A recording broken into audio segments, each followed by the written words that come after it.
Good morning, everybody. It's Dave and Darren over there. We're your two old bloggers, been talking publicly about the Minnesota Vikings for over 2.5 decades apiece. And yes, it's been a long time, but we do hopefully have a little bit of knowledge on this team. If not, we'll fake it. I often do. So buckle up for a no-holds-barred episode of Two Old Bloggers. We're tackling the QB debate, tough decisions ahead. Should Carson Wentz keep the starting job or hand it back to J.J. McCarthy once he's healthy? Plus, the latest buzz from Vikingsland. But before that, in the middle, sandwich in the middle, we're going to be talking about KOC's offense. That's right. Has he simplified it, or is he going to the short game because that's what works? We'll find out next on Two Old Bloggers. Rock!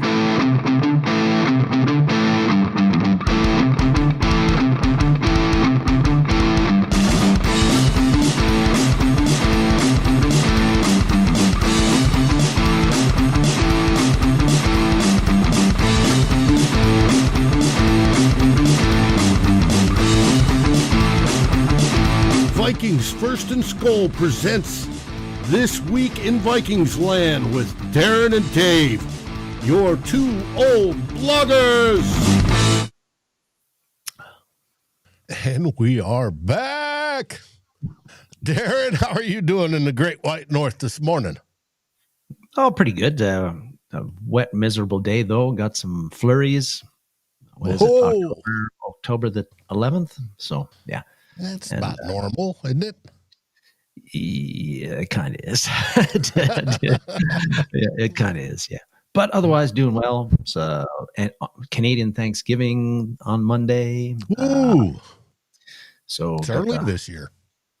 It's well, it kind of jumps. It's not the same date like it is in the U.S. It jumps. It's either around this weekend or the weekend after most years, but I don't know. Ask me the reason why it jumps around like Easter Sunday jumps around every year. But anyway, yeah, that's what we got. So I won't be going to work on Monday, which is always good. And we have Monday off too for Columbus Day.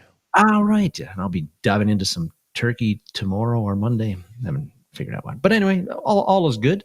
I wanted to address a comment before the show from Jim NFL saying, could we lay off the Vikings stuff? Sorry, Jim, we cannot because we're a Vikings podcast. We're a Vikings podcast. So people come here for some reason, they come here to listen to me. And I understand why they come to listen to Dave talk about the Vikings, but sometimes don't understand why they come to listen to me talk about the Vikings. But that's what we do. That's what we do. We talk Vikings and sometimes mix in a little bit of the NFL as well. Yep. And I want to welcome everybody from Bulldog to Chuck to Norse Fizz, Raymond, and of course you, Jim, NFL. Yes, very much so. Suzanne, welcome. Welcome. SKOL indeed. I titled this one Tough Decisions Ahead because there are tough decisions ahead, whether it be getting healthy or how to treat the offense or how to treat the defense. And then we get to all the way to retention of players and one possible problem player in the future. So with that, let's get started. Theme number 1.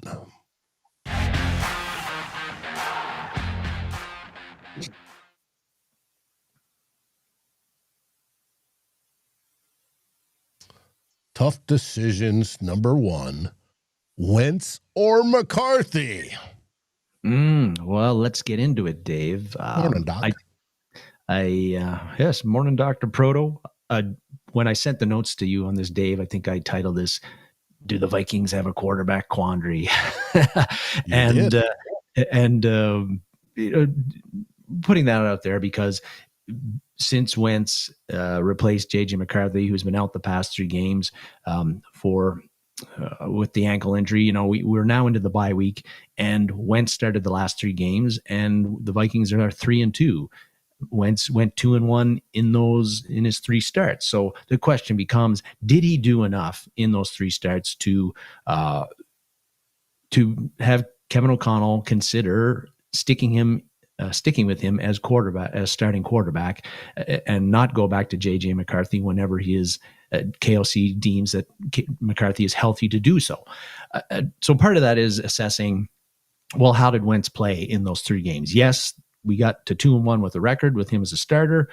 Sometimes those records, you get winning records, not always because of the quarterback was played so well, but there are other factors into it. But the record is what it is. I think that that's more than acceptable. It would have been better to go 3-0, but we went 2-1, which is better than 1-2 or 0-3. So how did Wentz play? Dave, you know as well as I, there's all kinds of stats you can get now, traditional, analytical, or the podcast where the ex-NFL quarterbacks like Chase Daniels break down film and give their assessment on how a quarterback has played this week. There's all kinds of stuff that fans like us can use to try to determine, along with our own eyes, like exactly, how well did a quarterback play. And sometimes those stats there's conflicting information there that you get about how well or not so well a quarterback played. And that's the case with Carson Wentz, Dave. Now there are some stats which he looks pretty solid. You've got them up there. 69% completion percentage. Currently, this is over 3 games, of course. 69% completion percentage. That's 11th best in the NFL right now.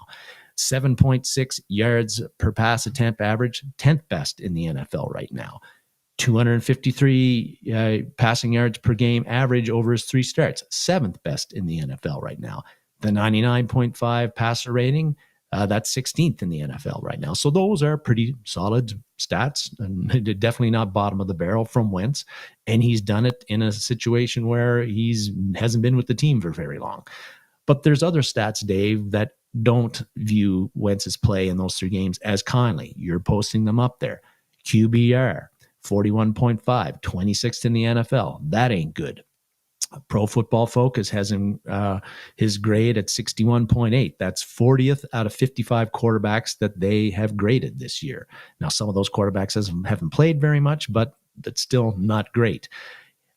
There's the sack issue. He's been sacked 12 times in 3 games. That's tied for 8th most in the NFL. And the other 7 quarterbacks who have been sacked more, they've either played 2 more games than Wentz, or in Lamar Jackson's case, 1 more game.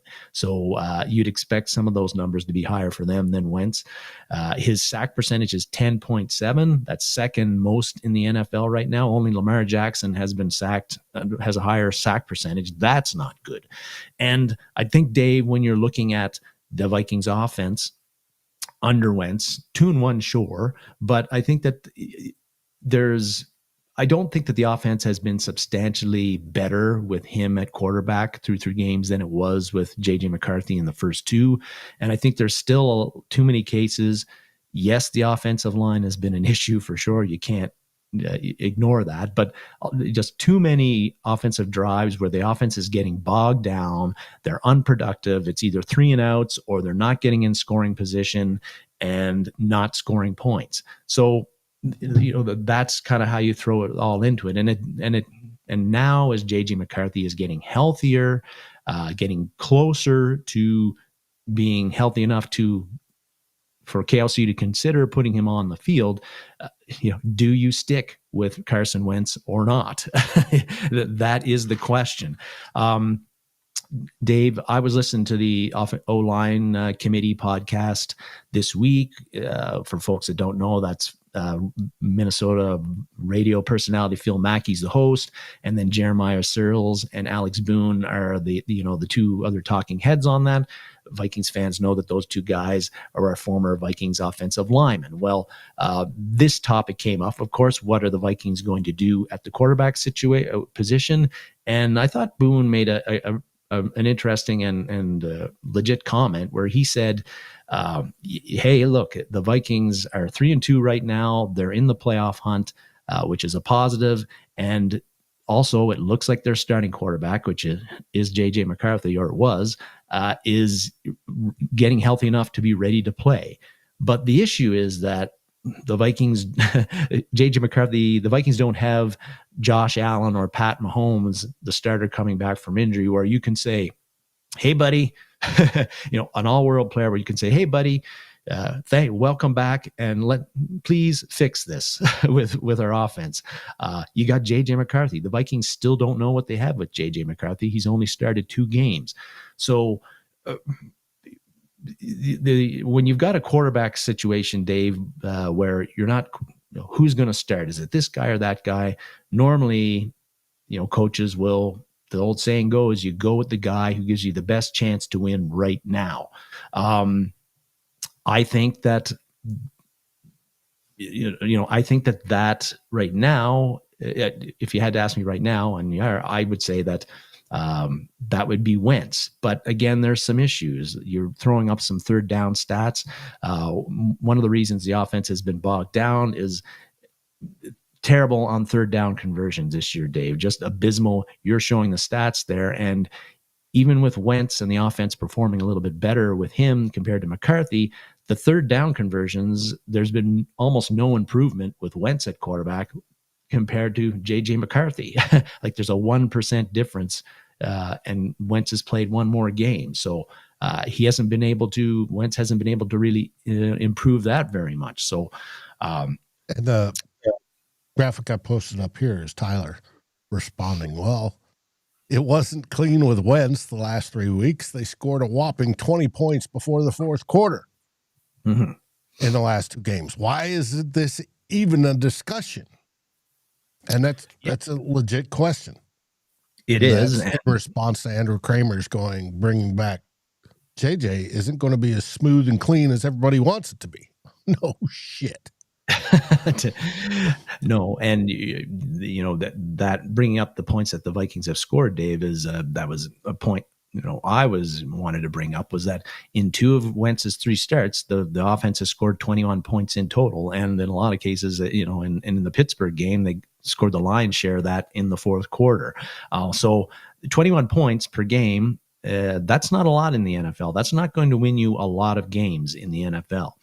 But that's been the offensive output that the Vikings have had with Wentz at starter 2 of their 3 games so far. Now, I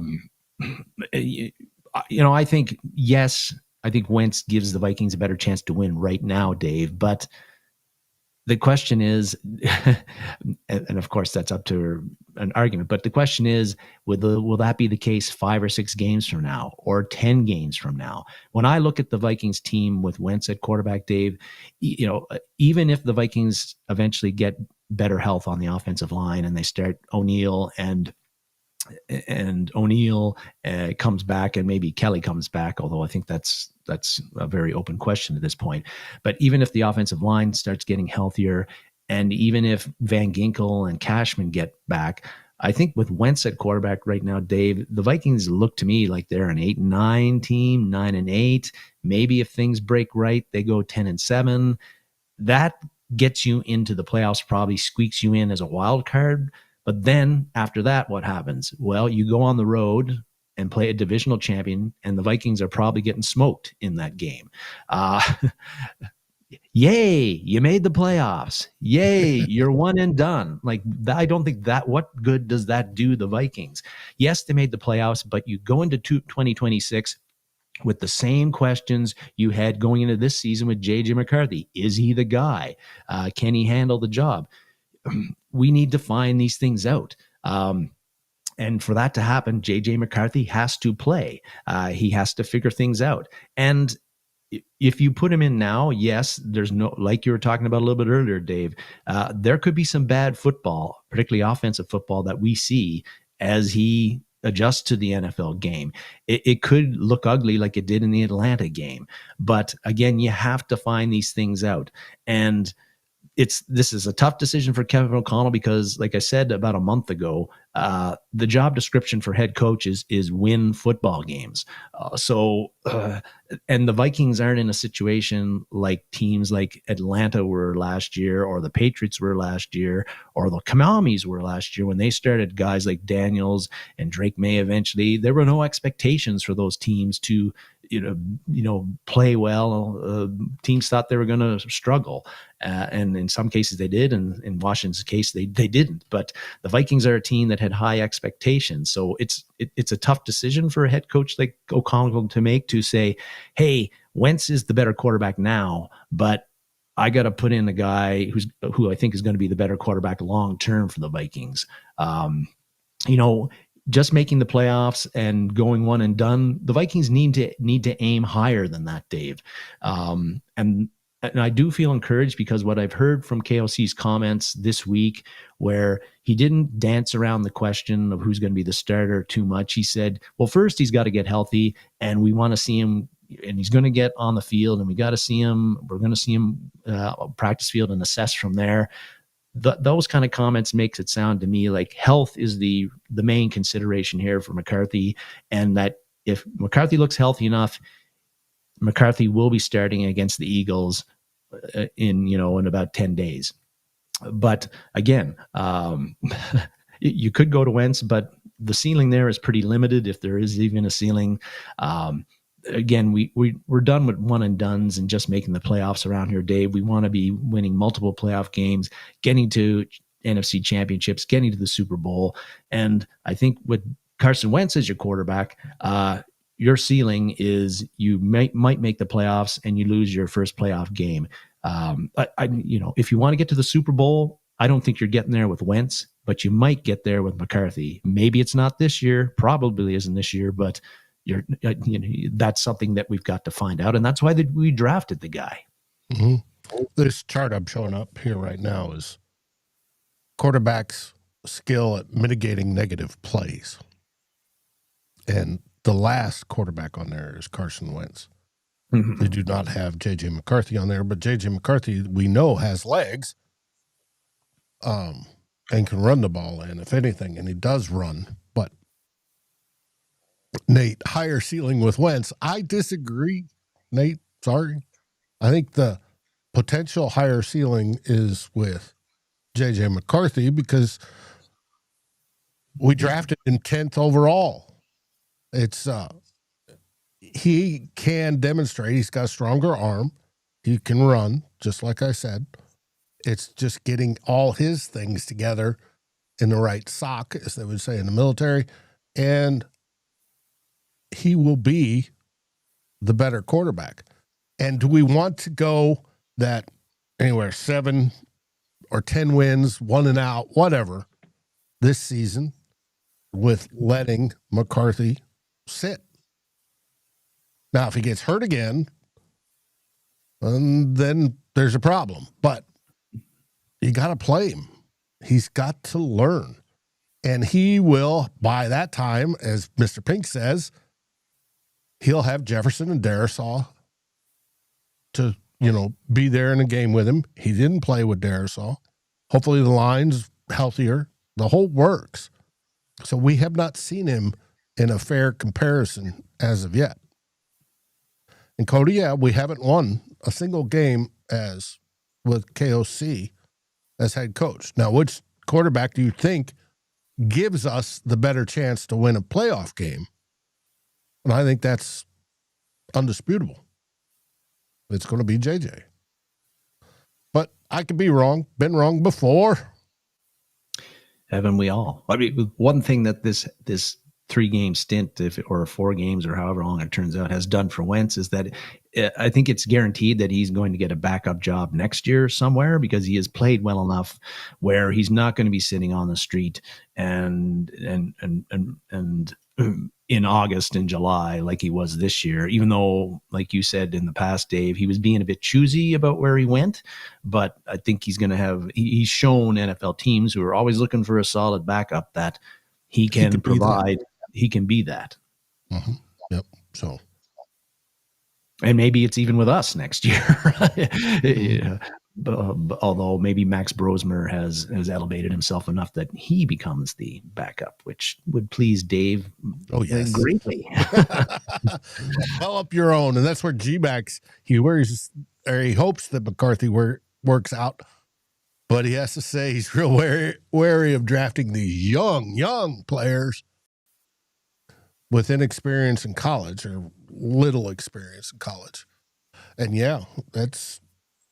You could draft the 26-year-old that had been in there 5 or 6, 7 years, and you could, and they may hit the ground running a little bit faster, but we'll see in the long run And this is a long run move to get the next QB, next Graham Tarkington. Mm-hmm. So we'll see. A lot of it is patience, right, Dave? Of course, from the coaching staff and from fans. Although we don't think we have really any impact on roster decisions. We shouldn't. But again, there's going to be some pain when McCarthy goes back in there. I don't think he's going to. After 2 games, the light bulb's not going to go off in the next game. Or I think he could play lights out, but there's going to be struggles again, as there was with even Jaden Daniels last year at times. The Washington, as well as he played, Washington didn't really start hitting their stride until mid-season. Like Bo Nix had for a lot of last year, like Drake May did early on. But you watch Drake May on Monday night against the Bills, and you're like, hey, that's the kind of quarterback play we're looking for around here from our guy. We haven't seen it yet, but you're not going to see it if you don't put him in. Right. And even with the kid from the Giants. Yeah. Jackson Dart. Yes. So anyways, that is the first big decision. First off, is JJ healthy enough to play? And if he is, do you play him? KOC's got to make that decision. Now it brings us to our second tough decision.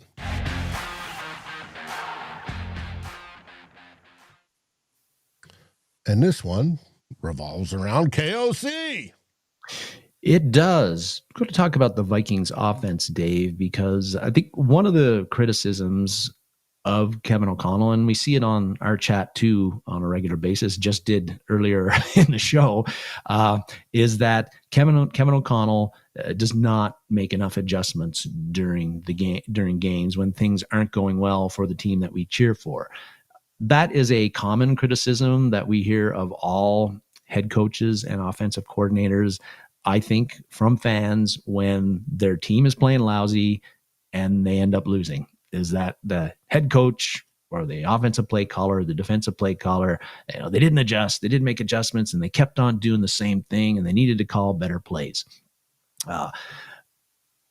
With the Vikings this year, we've been hearing that a lot. We heard it in the past, and it particularly as the offensive line kept getting banged up more and more, Dave, and the quarterback play was really subpar under McCarthy and still subpar to a large degree under Wentz. The noise for KOC to stop leaning heavily on those long developing routes and hunting explosive plays and to go to a short passes with quicker releases. Some people call it the quick game. That noise got louder as the Vikings early in the season went on and the sacks piled up and the quarterbacks are taking a beating and all of those things.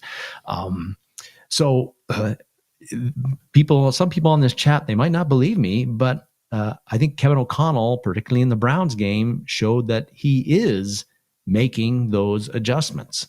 And there was Matthew Collar had a chart earlier this week in one of his stories. It was a next gen stats where he showed the depth of pass of the 34 passes that Carson Wentz made last Sunday against the Browns in London.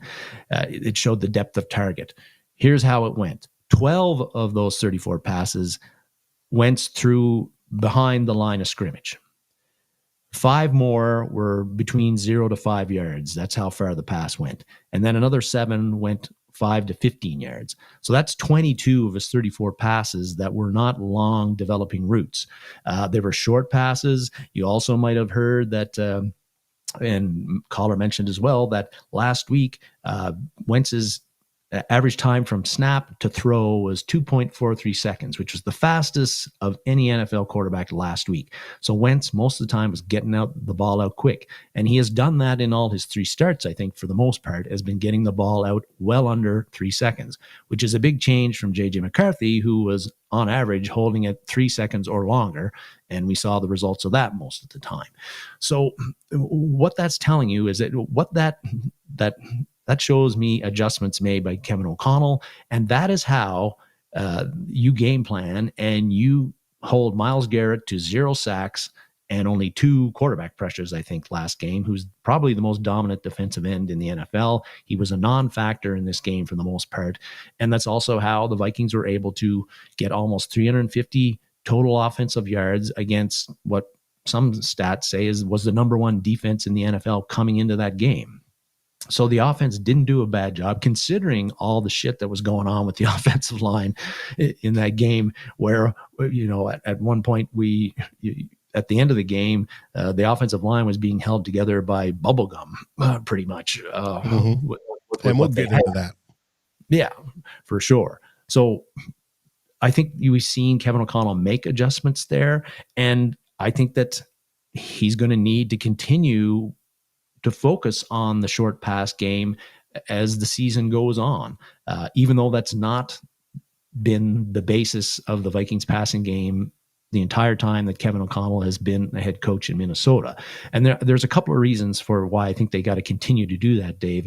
And one is that the offensive line, we keep on talking about, they've had lots of injuries, and it's true. And when they get healthy, things could be different. But can we really be sure the Vikings offensive line is going to be completely healthy this year and as good as we thought it was?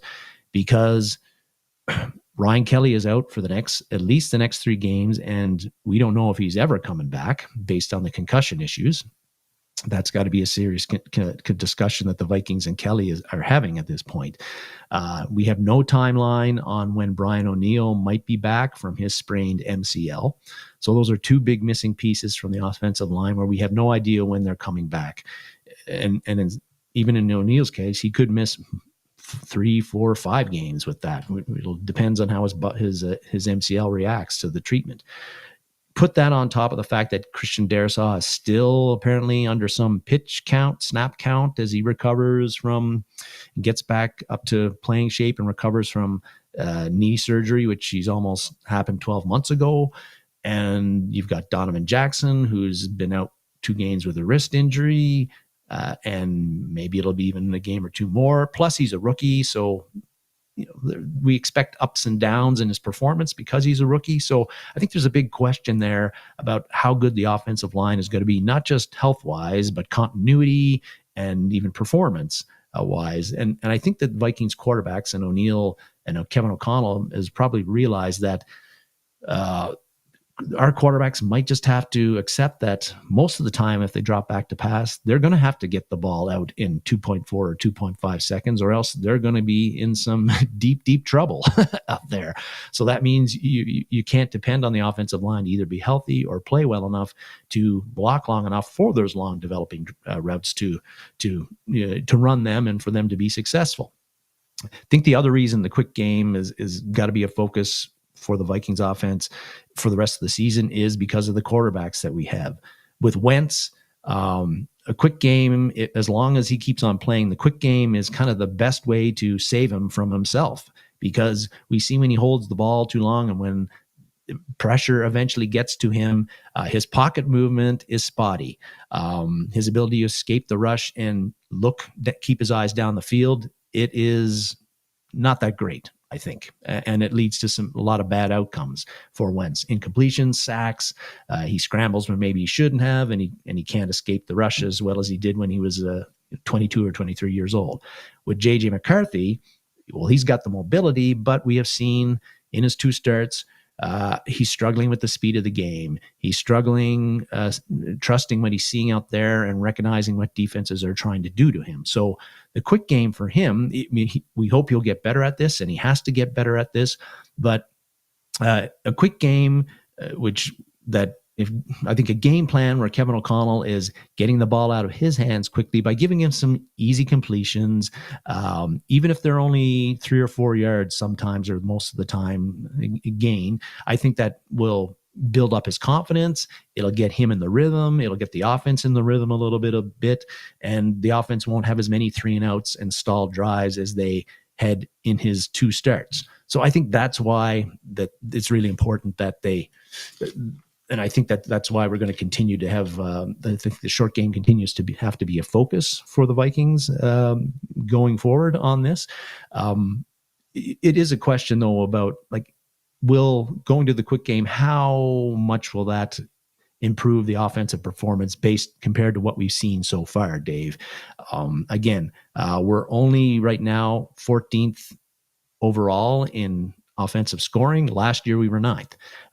Doesn't seem like a big difference, but I think it is when you're seeing multiple games where the Vikings are scoring 21 points or less in those games. So the thing about the quick game is that it's tough, right, Dave? Because people are complaining about the long developing routes, but if you're consistently going short and that's the basis of your offense and you're dinking and dunking your way down the game, for lack of a better term, that just means that you're probably depending to the offense for multiple 11 play drives, 12 play drives, 13 play drives. And that just means there's more time for stuff to go wrong in those drives, whether it's a sack, whether it's a negative play, whether it's an incompletion, a penalty, or multiple penalties. All of those things, the longer you grind out drives, the better there's, I think, a chance of those things happening. Negative stuff that stalls drives and leads to the offense not performing like it should. Just think about, Dave, about how much it helps an offense when you hunt those deep shots, you have time to run them, and Justin Jefferson or Jordan Addison, you complete 2 or 3 20 or 30 or 40-yard shots to them. That helps the offense immensely. That saves you 3, 4, 5 extra offensive plays. Or on some of those long passes, maybe you don't get the pass doesn't get completed, but you get an offensive pass interference penalty, and it's a spot foul. And again, you gain 20, 30, 40 yards because of that. So that helps the offensive immensely. You're not going to get that if you're dinking and dunking all the time. So that's what makes the dinking and dunking, I think, tough to be a basis for an offense at times. And the other thing is that it hasn't been the basis for the Vikings offense the whole time Kevin O'Connell has been there. I don't think he planned on it being the basis of the offense this year. So how much have they practiced it? How much have they repped it? Doing this on the fly, it's going to be tough. And the short passing game, people talk about it being simplified and being easy completions, but they're not easy. You're throwing in a condensed area a lot of times, because if you're throwing behind the line of scrimmage or anywhere from the line of scrimmage to 5 yards downfield, that's a very condensed area, Dave. You got a lot of players going on. It requires, very precise timing by the players and ball placement. And, I was thinking about, when you're looking at short passing games being easy, I thought about the third offensive play of the game against the Browns in our first drive.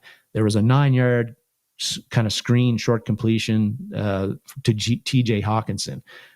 Very nice little pickup by Hockenson, but there was a lot of stuff going on there to make that play successful. First off, the Vikings had to leave Myles Garrett wide open, unabated to Wentz. Not a great idea, but that's the way the play was designed. So that's risky.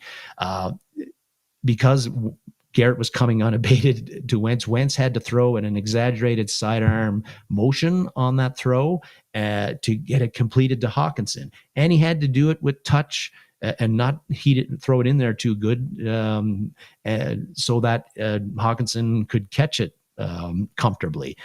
If Wentz doesn't do that exaggerated sidearm motion, it probably gets batted down by Garrett and it's an incompletion or worse.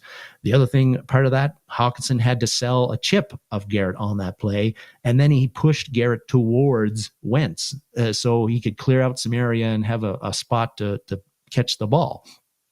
Hockenson had to turn around just at the right time for the throw. And then on top of that, the Vikings had 4 offensive linemen out to block for Hockenson on that throw. And they had to get out there at just the right time and not too early, so that you didn't get an ineligible player down the field penalty on them. So there was a lot of stuff going on there for just a 9-yard gain, Dave. And you've got to do that sort of timing, precision for a lot of these short, quick game throws. Again, this isn't the way the Vikings have run their offense in the past, but I think with the offensive line being where it is and the quarterbacks that we have, again, Kevin O'Connell, that this is the way he's going to have to do things right now, and it's not the way he's done things in the past. So interesting to see how this all goes, but I think they're going to continue to to focus on the short passing game for the majority of the year. And the Vikings offense is going to look different than it has in the past because of that. I 100% agree. Now, KOC, and we've discussed it before, subscribes to the deep explosive passing style of football. And there's a reason for it. It gets you a higher EPA. And for those who don't know, expected points added, and you score more points than your opponent, you win the game. And he's always had it since he's been with Minnesota. Now, he's tried it, and he's bringing up J.J. McCarthy in the same style. And that may have been too much for J.J. in the first two games. Not that J.J. hasn't experienced it all yet, but it could have been too much, and that shortening to a shorter game may have helped J.J., and that may be the answer when J.J. comes back. But the shorter game, like you said, there are downfalls to that. Timing, it's the lowest EPA. It's actually a negative EPA. And to do it well, you've got to really, really do it well, and you've got to have receivers that are good at yak. I think a combination of both will work. You do short game, set up a long ball, go long. Mix the run in there too. And then if you're succeeding with the run, Jordan Mason's booming out 8 yards a carry, you keep handing it to Jordan Mason. Make it simple. Hope he doesn't fumble. And then, but he's got to first, like you said, start off with some short, easy stuff at the beginning, get his confidence up, and then set up those long shots like the chess match that it is, and then go from there. I think is the only way the kid's going to learn, and the kid needs to learn. So, hey, it is what it is. And T-Bass, yes, I've seen people sprain and not immediately limp off, and then it flare up afterwards once they stop and the adrenaline stops flowing, and then they go, oh, ow. And they get it checked, and it's a high ankle sprain. And it could be a relatively minor one. That's why we're hoping he'll be back for the Eagles game. But we'll see. Mr. Pink says the goal this year is to see if McCarthy's a bust or not. Period. Yeah. We're going to find out, I would think. Yeah. Some references in the comments to Jackson Dart and the type of offense that Brian Daboll and the Giants have run for Dart. I'm not an X and O's expert, but I would agree. I'm sure that the Daboll the offense has been simplified with Dart as the starter because he is a rookie. He has not played in the NFL very much, and a lot of you look at Dart's stats. Watching him against Philly. Philly was missing some pretty important defensive starters in that game too. But I mean, a lot of Dart's plays came out of structure where he was scrambling, avoiding the rush, and staying calm while he did so, and looking down the field and making a throw. Those are things that aren't part of your offense, right? Those are things that Dart is kind of pulling out of his ass. But I think that the one thing that I have noticed with JJ in his 2 games is that he under pressure, he did not look calm and composed when he had to move around in the pocket. I think he looked a bit panicked and frantic, and that's something I wasn't really expecting out of him. I thought he would be kind of more doing the Dart stuff as a starter where, yeah, he's moving around, he's buying time for himself, but he's also looking down the field all the time and keeping his wits about him. I think that is something that can be drilled out of McCarthy, and he'll get better at with experience. And again, you can only get that by playing in the games. Yep. So anyways, that's not enjoying practices. That's end of theme 2. Tough decision number 2. What's after theme 2? Theme 3, Dave.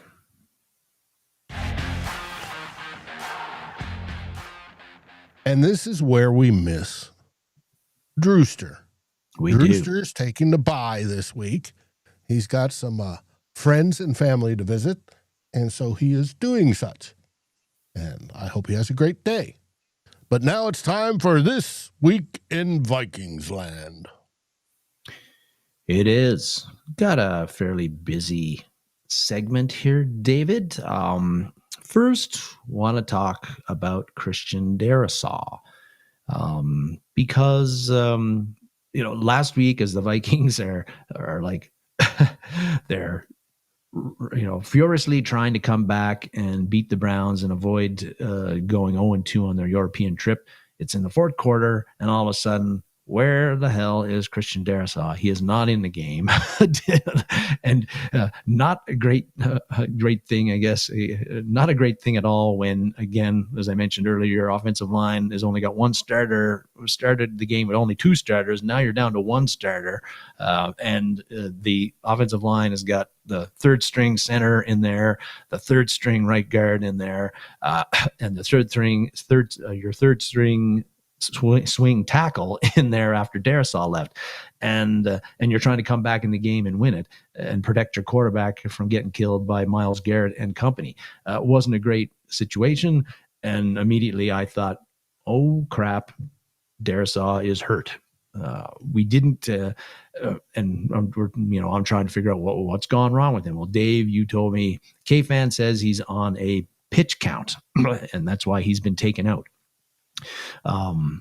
Which got me thinking about, well, why are they taking him out now? Why didn't they take him out for a series or two earlier in the game when it wasn't crunch time and save some of those snaps? But I mentioned the O-line committee podcast earlier, where they discussed the J.J. McCarthy or Carson Wentz thing. Well, this Darasaw pitch count, snap count issue got brought up by them also. And again, everybody who's a Vikings fan knows that Searles and Alex Boone played in the NFL a long time as offensive linemen. They've been in a lot of NFL locker rooms, and they've seen a lot of stuff. They know how stuff happens and how decisions are made. And after the game, Kevin O'Connell mentioned when he got asked about Darasaw being out, he said it was a snap count thing, pitch count thing. That's why he was removed. Well, Searles and Boone were not buying it earlier this week. They thought KOC was fibbing. They said there's no way that it could have been taken out of pitch count, snap count, particularly at that point in the game.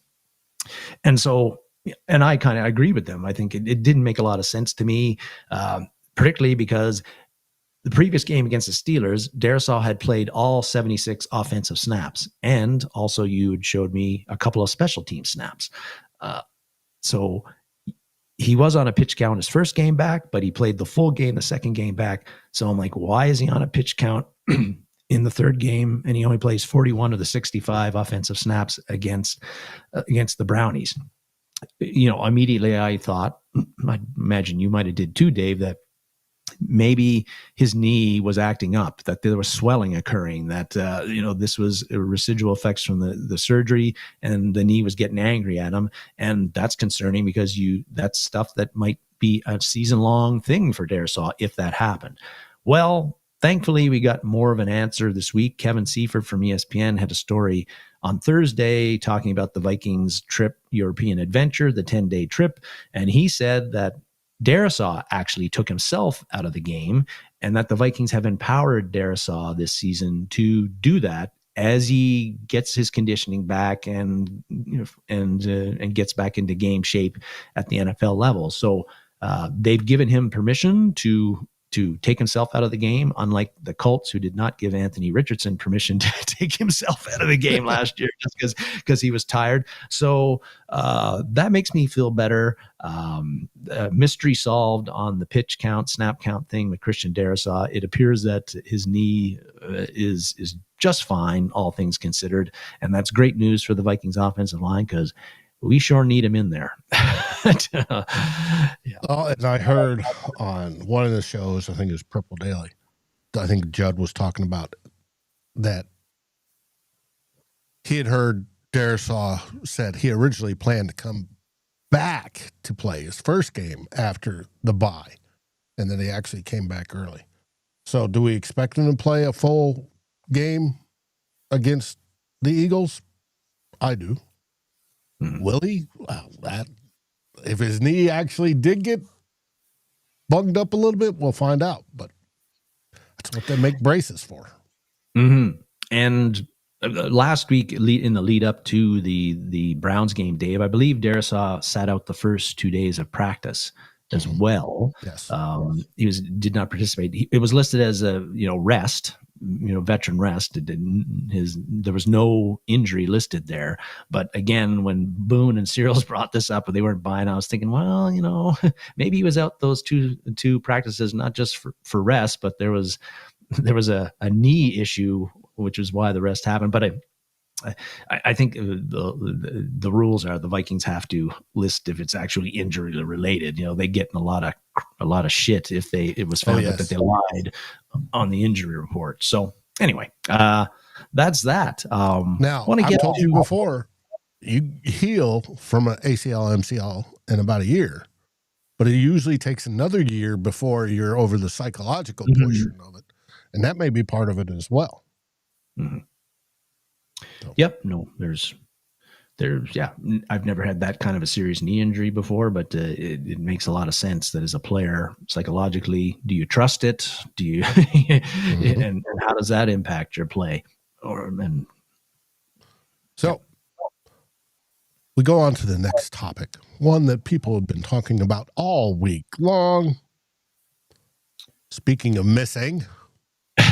Yes. I thought a lot about the Jordan Addison experience this week, Dave, and as a lot of Vikings fans did, as you mentioned. And that's because, yes, we learned on Sunday, the first quarter's in there, and I'm messaging you like, Addison ain't in there. Why is he not in there? This must be a disciplinary issue. And so, yes, we find out that Addison had been benched for the first quarter because he missed a walkthrough leading up to the game. Not great news because,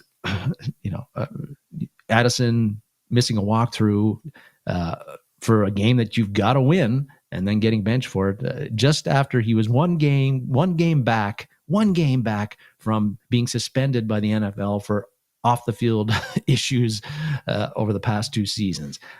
Not great. And, it got me, of course, it gets you thinking about Jordan Addison's future with the Vikings, because as somebody else mentioned in the comments, that famous saying, the most important ability is availability in pro sports. And it got me thinking about, can the Vikings count on Jordan Addison to act as a professional and be a professional and be available on Sundays, Mondays, Thursdays, whenever they're playing the game? Again, the most important ability is availability. And, this is important because we're starting to get into that period where the Vikings are going to have to make a decision about what to do with Jordan Addison and whether they need to sign him to an extension. And I think that this is probably weighs heavily on Kwesi Adolfo-Mensah, our general manager, and Kevin O'Connell because of the off the field stuff. Jordan Addison, disagree with me, folks, if you can, but I don't think the Vikings offense, we know Justin Jefferson is out of this world great, probably the best wide receiver in the NFL, but I don't think that the Vikings offense is the same when Jordan Addison is not on the field for us. I think he's a wildly talented wide receiver who can do a lot of things, stretch the field, take coverage, heat off of Justin Jefferson, can play, any spot, wide receiver spot you want, even though he's not the biggest guy, can run all the routes, all that stuff, very polished technique wise. He's a very, very good player. And so if the extension issue, contracts situation, if it's just based on the field stuff with Addison, there's no decision to be made. You sign Jordan Addison to an extension as soon as you can to get him locked up and be paired with Justin Jefferson for as long as possible, and also to get him at hopefully a price that looks pretty good 2 or 3 years down the line. But this isn't just an on the field thing. Again, what Addison did last Sunday or last weekend seems really, really dumb to me when you've already got again, off the field issues, and there's concerns there. So it's been mentioned a lot of times in the comments. The Vikings have another tough decision with Addison on whether they make the commitment to him dollars wise and years wise, and because they don't know if Addison can make the commitment to them in keeping his nose clean and being available on Sundays and Mondays and Thursdays. It should be an easy decision, but Addison is making it a difficult decision for the Vikings on whether you sign him to a contract extension or try to shop him at some point in time and get value for him and get a player who hopefully will be just as good, but is also just as good off the field as he is on the field. Yes, without a doubt. And GMAC said wide receivers are relatively easy to get. Yes, you can draft them. There are a bunch coming out. They've upped their skill level coming out of college tremendously because they're now going to camps starting at like 6 years old. Hey, I want to be an NFL wide receiver. And they develop into it. So, yes, it could be. And who knows? T-Bass raising some questions about how he missed the walkthrough. There are rumors going around about what happened with Addison and what was all involved. And the Vikings aren't going to tell us because they don't have to tell us. Yep. So it's going to be rumors as to what Addison did. I'm pretty sure he was out partying pretty hard and didn't make it back to the establishment that the Vikings were staying in, which was 90 minutes away from London. And again, that's really, really dumb when you got a big, you're AWOL. You at the NFL level, you cannot be doing that stuff, especially when you're a starter and a key starter. Imagine if Wentz went AWOL, or Darasaw went AWOL. I mean, it ain't good. So now to the next topic. Another favorite, Dallas Turner. Yeah, bringing up Turner because again, he's a frequent topic of conversation amongst Vikings fans, and his, going into the season, last year, I think we were all puzzled, disappointed that as the number 17th overall pick, a guy you expect to have a big impact on the field. He played 300 defensive snaps last year. He had 3 sacks. That seemed like pretty underwhelming production from a guy who was considered the best edge rusher in the 2024 draft class. But then this year, we get all the reports. He's bigger. He's smarter. He's that sort of thing. He's looking more explosive. He's primed for like a breakout year. And that was all good, but you had to do it on the field. But role-wise, this has panned out. He's got a bigger role with the Vikings. Now, part of that has to do with Andrew Van Ginkel being hurt most of the season. But right now, Dallas Turner has played 241 defensive snaps. So he's on pace to play 800 defensive snaps or so. He might not get to that if Van Ginkel gets back, but that's where he's at. But still, Dave, the production, the numbers production has been pretty meager. He still just has the 1 sack. He does have 12 quarterback pressures, according to Pro Football Focus, which I think is 41st out of 169 edge rushers that they've graded. But his PFF grade is 59.7, which is backup quality. It's not a great grade. I think they're dinging him a lot on his run defense and actually his coverage and his pass coverage, I think. And it's fair to say he had his best graded game of the season last week against the Browns. So maybe things are looking up for Dallas with PFF. But anyway, this again, that lack of production, the splashy production, has got a lot of fans saying Dallas Turner is a bust. He's never going to pan out here.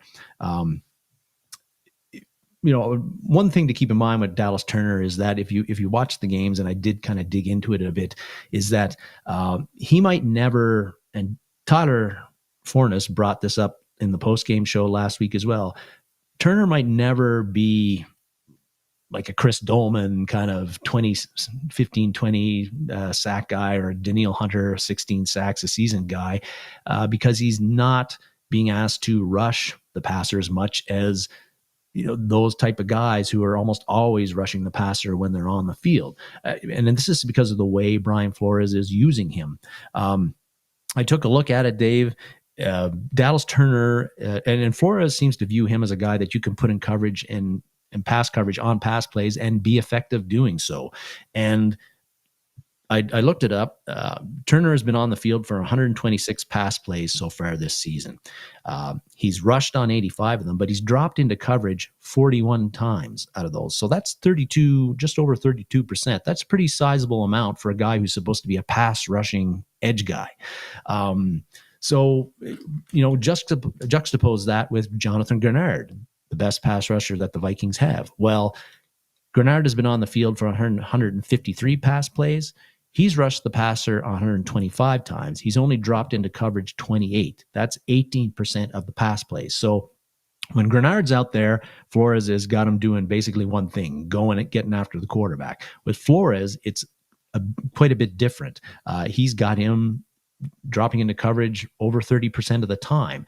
And so I think that with Turner, as long as Brian Flores is the defensive coordinator, again, Turner's sack totals probably aren't going to be as high as Grenard's or some other guys that he's sending after the quarterback almost all the time because of that, because he's getting dropped into coverage a lot more than edge rushers normally you'd think they would. So I think that's got to be kept in mind. You also got to keep in mind that in Jonathan Grenard and Andrew Van Ginkel, their first 3 seasons in the NFL, they each registered over those 3 seasons just 10.5 sacks each, which isn't a lot. Now, they were drafted much later. Grenard's a 3rd-round draft pick. Van Ginkel was a 6th-round draft pick. They're drafted much later than Turner, so the expectations that they would be sack artists, probably like the expectations for Turner, weren't the same. But the point is that becoming a consistent guy with a 10 sack guy in the NFL, it doesn't always happen right away for every player. It didn't with Van Ginkel, it didn't with Grenard, and maybe it's not going to happen with Turner as well. But also got to keep in mind the fact that his usage and how he's being used by Flores is different than how Grenard is being used, and that's going to impact his sack totals, which is what everybody looks at when they look at an edge rusher like Turner. So for me, still too early to call him a bust. Yes, I want more splash plays. I want more sacks from him, and he has been close to getting a few sacks at other times. But and I wouldn't say it doesn't worry me at times, but I think, again, let's give this some time. Like, Turner's young, and he's got the talent. But again, too early to call him a bust, just like it's too early to call J.J. McCarthy a bust. Yeah, I agree. I think it's too early. I'm seeing improvement with him this year, and that's what we want to see. And the cost, people keep bringing up, the cost, the Vikings traded up to have picks ready to go get Drake May, and they couldn't make that trade happen. So they got what they thought was the next best thing or next best available players when they, grabbed J.J. McCarthy and Dallas Turner. So, yeah, and the draft capital the Vikings used to acquire Turner, which, like you said, they didn't draft, they didn't trade all that stuff with the intent on doing that. That's going to be hanging around Turner's neck the whole time that he's in Minnesota. I think he'd have to sack a quarterback 25 times per season for people to think that he was worth what the Vikings gave up for him. But when it's all said and done, Dave, people should look at those picks that the other teams got and see the players that they selected and see how they did compared to how Turner did. And I bet you they're going to find out that a lot of those picks, the players didn't amount to anything. Right. We've gone over the numbers, and we'll go over them again once we get to draft time, that so many first rounders are busts. They don't pan out. They may become decent players, but they're not the all world beaters. Instant Pro Bowlers, It doesn't happen. It just doesn't. No, that 4th round pick and the 5th round pick you gave up in 2026 draft, plus the 7th rounder you also included in the deal in the 2027. Those guys, are going to be special teams guys their entire career, and their career might only last a year or 2 or 3. You got a much better chance of hitting on an impact player in that first 32 picks of the NFL draft than you do at pick 232. Oh, yes. And it's the ski slope. Yep. And there's a reason. Now, T-Bass says he'd rather have kept the picks and just drafted. Well, that means you miss out on all those top quarterbacks, T-Bass. And we're in need of a quarterback. Now, the next topic, retention. More crazy bashing coming. Yeah, perhaps. Yeah. This is going to end off the This Week in Vikingsland segment by talking about Over the Cap website had a pretty interesting post about a month ago where they looked at roster retention across the NFL and looking at how much the percentage of players that stayed with the team in 2025 compared to what they had in 2024. We talk quite often on this show about how there's always a big roster turnover every year for every team in the NFL, but for some teams it's more than others. But the Over the Cap found for this year in 2025, based on rosters finalized just before the opening game, September 7th, that the NFL average was roughly around 60%, just over 60% of rosters for every NFL team was that's the percentage of rosters that players that they had kept compared to in 2025 compared to their rosters in 2024. Which, if that seems like a lot of turnover, it is. But again, some teams had more than others, and your Minnesota Vikings actually had one of the highest roster turnovers amongst all NFL teams. Their retention rate was just 50.8%. Again, if that seems like a lot, it is, because that was tied for the third most roster churn in the NFL this year. Miami Dolphins were tied with them at 50.8% of the roster having been retained compared to last year. Only the Titans and the Patriots. The Titans were 49.1% and the Patriots were 48%. They had the lowest roster retention rates of all NFL teams, and we know that they both were terrible last year. The Vikings were quite different. They were 14-3. They almost were the number 1 seed in the NFC. So that seems like a very, very high turnover rate, which probably would, if Vikings fans knew this, would get to them questioning the Vikings roster building philosophy this offseason, because now you had all that roster churn from a 14-3 team, and now you're 3-2 going into the bye, whereas last year you were 5-0 at this same point. So I think that leads to questions. But if you look at it closer, Dave, I think when you look at all the key guys that the Vikings moved away from this year who were either starters or played key roles, whether it's Stephon Gilmore, whether it's Sam Darnold, whether it's Garrett Bradbury, whether it's Shaq Griffin, Cam Bynum, all of those guys, and a lot of the backups too. I think there were reasons the Vikings moved on from them and replaced them with other guys. And in some cases, the Vikings didn't move on from them so much by choice, but they got outbid.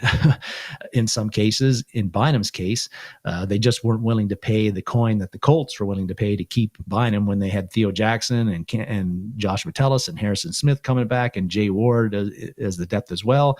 With Sam Darnold, they made an offer to him, but Darnold rightly in his decided, I've got a better opportunity in Seattle where I'm going to be the unquestioned starter compared to be in Minnesota where I'm going to have to compete with J.J. McCarthy for the starter. So I think if you look at each player that Jones. Yes. Going in.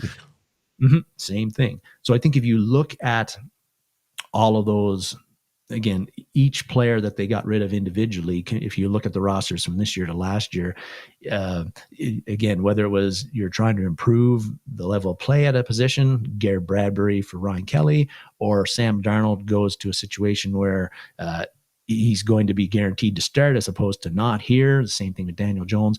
There's legitimate reasons why the Vikings did that.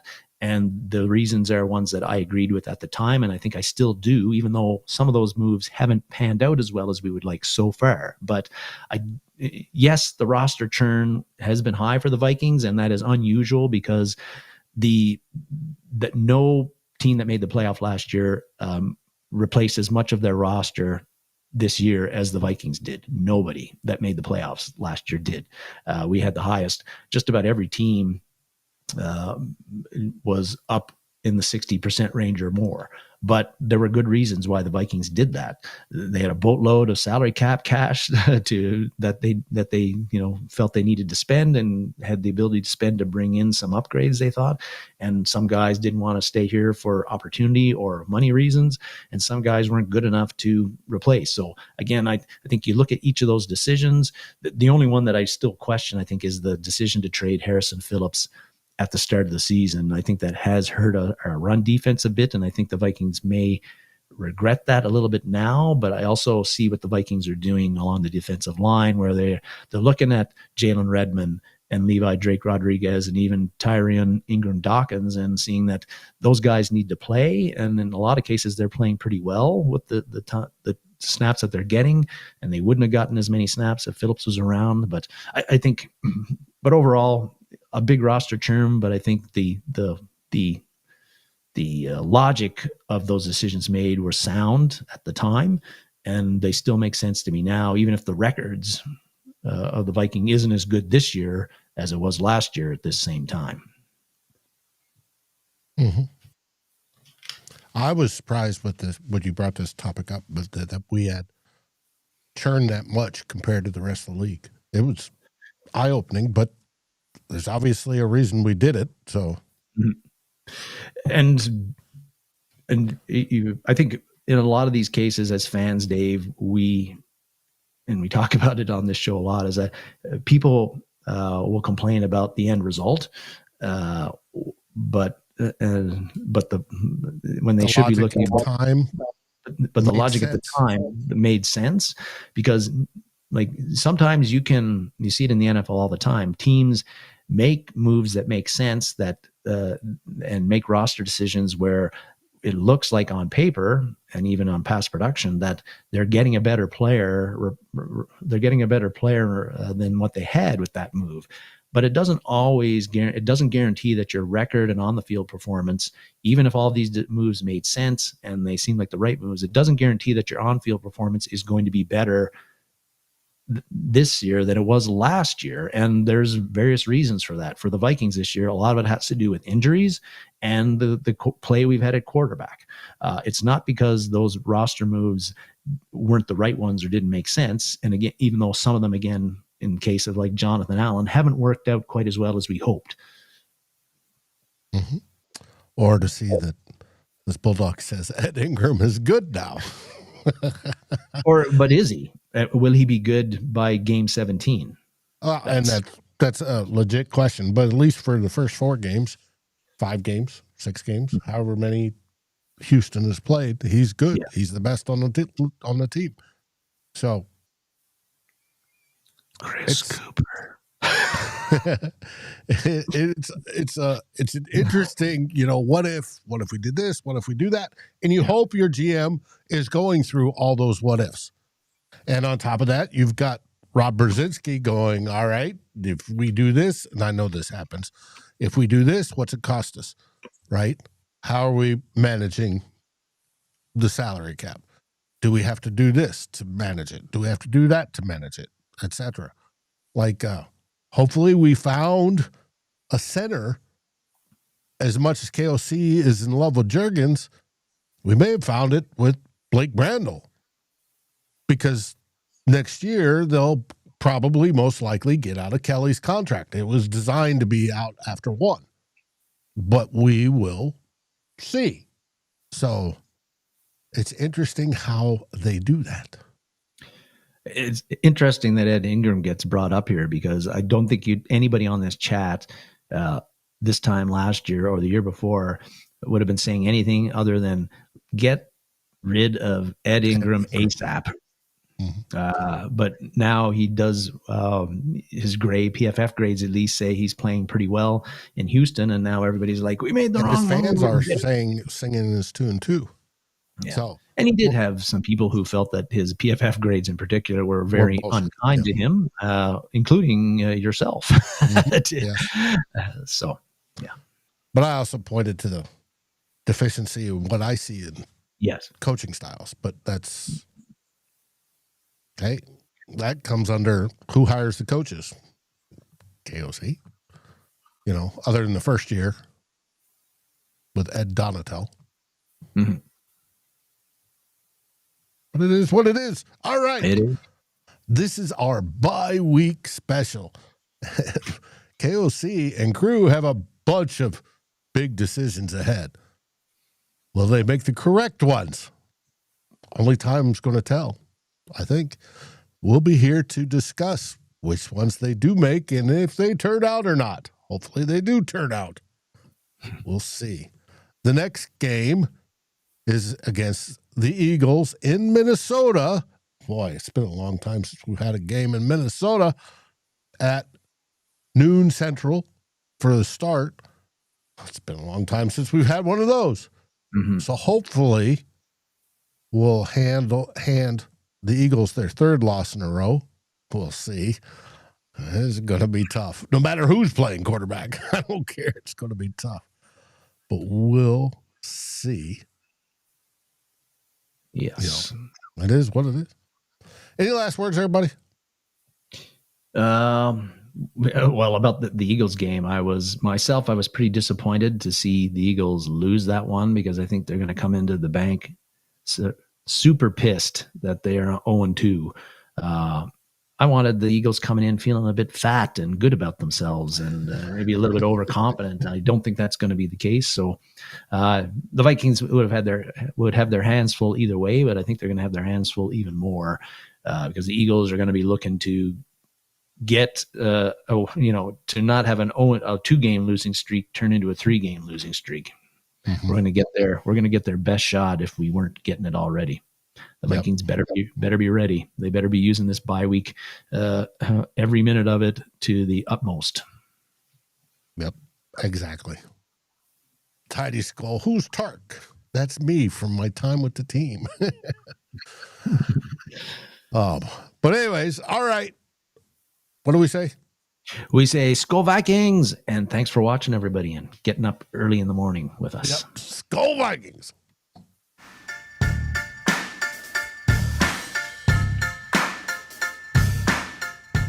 Like, subscribe, and ring the bell, and rate us on your favorite podcast aggregator. Darren and Dave, thank you for watching this episode of Two Old Bloggers. We look forward to seeing you on every show on the new Vikings First and SKOL. You can find our podcasts as part of the Fans First Sports Network. Sports takes for the fan, from the fan. SKOL, everybody!